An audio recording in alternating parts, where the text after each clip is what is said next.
বিসমিল্লাহির রহমানির রহিম।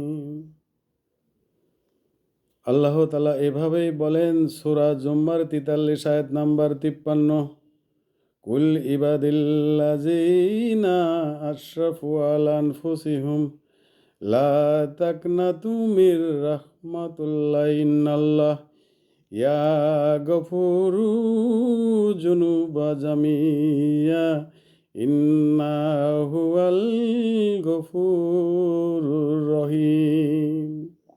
নিশ্চয়ই আল্লাহ তাআলা রহমানের রহিম।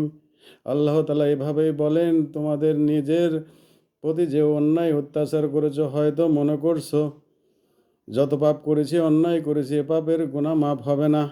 আল্লাহ তাআলা বলেন, হে বান্দা, এ মানব বান্দা, আল্লাহ তাআলা দয়াময়, দয়া করে ক্ষমা করে দিবেন। আল্লাহ তাআলা এভাবেই বলেন, ইহদিনাস সিরাতাল মুস্তাকিম।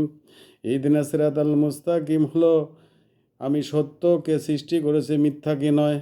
আমি সত্যকে বেছে নেব, মিথ্যাকে নয়। আর ১ নম্বর বন্দেগী হলো নামাজ। নামাজ ব্যতীত যে কোনো উপাসনাকে মানে নেওয়া হবে না। আল্লাহ হাদিস চ্যালেঞ্জ ঘোষণা করেছেন। অতএব নামাজের মাধ্যম দিয়ে আল্লাহ তাআলার রহমত বর্ষণ হয়, রিজিক বন্টন হয়।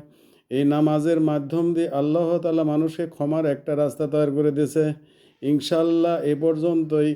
ভিডিওটা ভালো লাগলে আপনারা শেয়ার করে দিবেন। ইনশাআল্লাহ আমি মজনু ভাই এখানেই বিদায়।